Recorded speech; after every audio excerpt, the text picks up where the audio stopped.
வணக்கம் மக்களே, நான் உங்களுடைய தீபக் ஃப்ரம் மொக்கரே சேனல். என்னோட சேனல் இருக்கிற மாதிரி என்னோட ரிவ்யூ கொஞ்சம் முக்கியம் இருக்கும். ஸோ அட்ஜஸ்ட் பண்ணிக்கோங்க. இன்னைக்கு நம்ம ஜெயம் ரவி, கீர்த்தி சுரேஷ், அனுபமா பரமேஸ்வரன், யோகி பாபு இவர்கள்லாம் நடித்து புது டைரக்டராக வந்திருக்கக்கூடிய ஆண்டனி பாக்யர் அவர்கள் இயக்கியிருக்க சைரன் படத்தை பற்றி தான் பார்க்க போகிறோம். ஸோ சைரன் இந்த படத்தோட கதையை பற்றி பார்த்தோன்னா வந்துட்டு என்னடா சைரன் டைட்டில் வச்சிருக்காங்க, ஸோ சைரன் வச்ச வண்டியை பற்றின ஒரு கதையாக இருக்குமோ அப்படின்னு நீங்கள் நினைக்கலாம். கண்டிப்பாக அதுவும் ஒரு கதை, பட் அது மட்டுமே கதை கிடையாது. ஏன்னா ட்ரைலர் பார்த்தப்பே நமக்கு தெரிஞ்சிருக்கும் இது வந்து ஒரு ஜெயில் கைதி அந்த மாதிரி ஒரு சப்ஜெக்டாக தான் இருக்குது அப்படின்ற மாதிரி.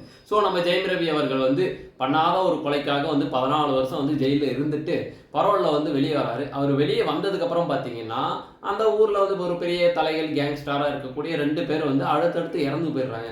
ஸோ இவர் வெளியே வந்ததுக்கப்புறம் தான் இது நடக்குது அப்படின்றதுனால நம்ம போலீஸ் ஆஃபீஸராக வரக்கூடிய கீர்த்தி சுரேஷ் அவர்கள் வந்துட்டு இவர் தான் இந்த கொலை பண்ணியிருப்பாருன்னு இவங்க மேலே சந்தேகப்பட்டுட்டு ஜெயம் ரவி அவரை பிடிச்சி டார்ச்சர் பண்ண ஆரம்பிக்கிறாங்க.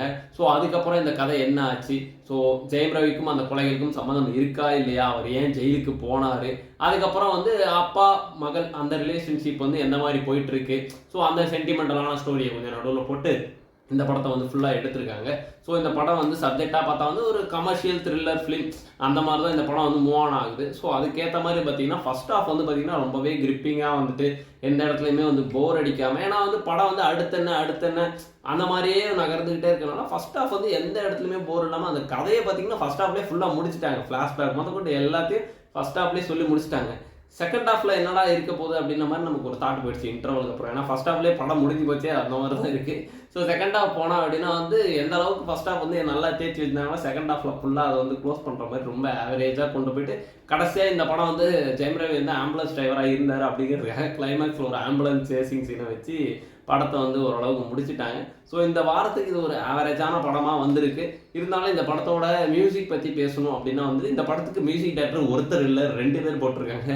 நம்ம ஜிவி பிரகாஷ் அவர்களை வந்து சாங்ஸ் எடுத்துக்கிட்டாரு, சாம்சிஎஸ் அவர்கள் வந்துட்டு பேக்ரவுண்ட் மியூசிக் எடுத்துக்கிட்டாரு. இந்த மங்காத்தால அர்ஜுனும் நம்மளோட அஜித் சாரும் வந்துட்டு ஃபுட்பாலை தூக்கி போட்டுட்டு நான் வந்து வெளியே நீ வந்து உள்ள அப்படின்னு சொல்லிக்கலாம். அந்த மாதிரி வந்து சாம்சிஎஸ் அவர்கள் வந்து பேக்ரவுண்ட் மியூசிக்கும் ஜிவி பிரகாஷ் அவர்கள் வந்து சாங்ஸும் கொடுத்துருக்காங்க. ஸோ மியூசிக் வைஸ் இந்த படத்தில் வந்து ரொம்ப ஓரளவுக்கு நல்லாவே இருக்குன்னு சொல்லலாம். பட் லாஜிக் வைஸ் பார்த்தோம்னா அப்படின்னா வந்து நிறைய இடத்துல ஸ்க்ரீன் பிளேலையும் சரி ஸ்கிரிப்ட்லையும் சரி நிறைய மிஸ் பண்ணியிருக்காங்க.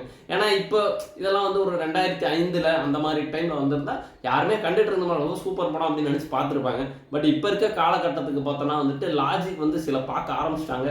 ஸோ அது கூட இல்லாமல் ஒரு மாதிரி பிளாங்காக எடுத்து வச்சுருந்தாங்களோ அந்த மாதிரி தோணுச்சு. பட் ஓகே, ஒரு ஆவரேஜான ஒரு என்டர்டைன்மெண்ட் ஃபிலிமான்னு கேட்டால் கண்டிப்பாக இது கொண்டு போய் பார்க்கலாம், தேட்டரில் ஃபேமிலியோடய பார்க்கலாம். ஏன்னா அந்த மாதிரியான வல்கரான சீட்ஸ்லாம் எதுவும் கிடையாது.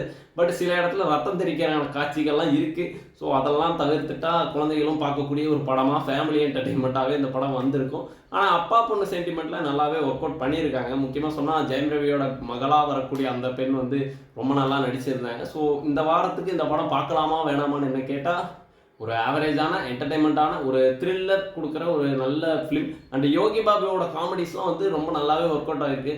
சொல்லப்போனால் அந்த கோமாளி படத்துக்கு அப்புறம் ஜெயம் ரவியும் யோகி பாபுக்கும் வந்து ஒரு நல்ல கனெக்ஷன் உள்ள ஒரு படமாக இது இருக்குன்னே சொல்லலாம். ஸோ அந்தளவுக்கு காமெடி நல்லாவே ஒர்க் அவுட் பண்ணியிருக்காங்க.